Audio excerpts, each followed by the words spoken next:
আমাদের যে কোনো কারো সন্তান থাকতে পারতো। ইনফ্যাক্ট আমার পরিচিত অনেকের বাচ্চা ওখানে পড়ে।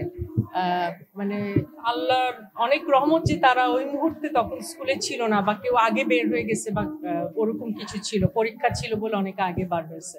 সো এটা একটা ভয়ানক একটা ব্যাপার। আর যেগুলো ফেসবুকে প্রচার হয়, বা কেউ যেটা আপনি বললেন যে সংখ্যা নিয়ে যে একটা কথা, সেটা নিয়ে আমি আসলে কোনো মন্তব্য করতে চাচ্ছি না, কারণ এটা সময়ে জাস্ট 2-3 দিন হয়েছে, সময়ের সাথে এটা আমার ধারণা যে সত্যটা আমরা সবাই জানতে পারবো। আমি আসলে কোনো একটা স্ট্যাটাস দেখে বা কিছু স্ট্যাটাস দেখে কোনো মন্তব্য করতে চাই না, না জেনে। এটা আসলে উত্তর দেওয়ার কিছু নাই, উত্তর দেওয়ার ভাষাও নাই।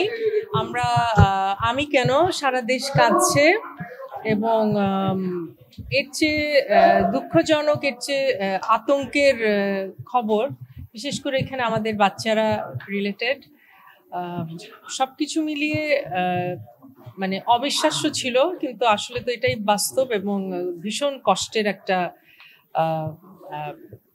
ঘটনা ঘটলো। এবং আমি মনে করি যে ফিউচারে যেন এরকম আর কিছু না হয়, কর্তৃপক্ষ সেই মেজারগুলো নেওয়ার চেষ্টা করবেন। কি বলবো, আমার কোনো ভাষা নেই আসলে। আমি নিজেই 2 দিন অসুস্থ ছিলাম একদম এগুলো দেখতে দেখতে। সমবেদনার চেয়ে অনেক বড় কথা হচ্ছে যে আমরা কিন্তু এখানে প্রত্যেকেই বাবা মা, মানে আমি এখানে যারা আছে সবাই না, বাট আমি নিজে তো আমার নিজেরও তো বাচ্চা আছে, কাজে রিলেট করতে পারাটা তো কতটুকু, এবং চিন্তা করা যে ওখানে তো আমাদের যে কোনো কারো সন্তান থাকতে পারতো। ইনফ্যাক্ট আমার পরিচিত অনেকের বাচ্চা ওখানে পড়ে। মানে আল্লাহর অনেক রহমত যে তারা ওই মুহূর্তে তখন স্কুলে ছিল না, বা কেউ আগে বের হয়ে গেছে, বা ওরকম কিছু ছিল, পরীক্ষা ছিল বলে অনেকে আগে বার হয়েছে। সো এটা একটা ভয়ানক একটা ব্যাপার। আর যেগুলো ফেসবুকে প্রচার হয়, বা কেউ যেটা আপনি বললেন যে সংখ্যা নিয়ে যে একটা কথা, সেটা নিয়ে আমি আসলে কোনো মন্তব্য করতে চাচ্ছি না, কারণ এটা সময়ে জাস্ট 2-3 দিন হয়েছে, সময়ের সাথে এটা আমার ধারণা যে সত্যটা আমরা সবাই জানতে পারবো। আমি আসলে কোনো একটা স্ট্যাটাস দেখে বা কিছু স্ট্যাটাস দেখে কোনো মন্তব্য করতে চাই না, না জেনে। এটা বললাম তো, এটা ভবিষ্যতে যেন আর না হয়, সেটা অবশ্যই সেটা নিশ্চিত করতে হবে, এটা যেন ভবিষ্যতে না হয়। বেলাল খানের সাথে একটা ডুয়েট আসছে, সেটা মিউজিক ভিডিও এই মাসে হবে।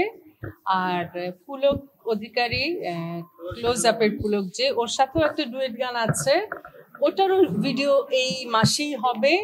তারপরে নেক্সট মান্থে ইনশাল্লাহ গানগুলো আসবে, দেখতে পাবেন। উনার সন্তান তো মারা গিয়েছে, উনি আরো অনেক কিছু বলতে পারে, ওনার বলার অধিকার আছে, এবং ওই মুহূর্তে একটা মানুষ আরো কত কিছু যে বলতে পারে। ওনার যে বেঁচে আছে, নিঃশ্বাস নিচ্ছে, এটাই আমার মানে মনে হয় যে অনেক কিছু।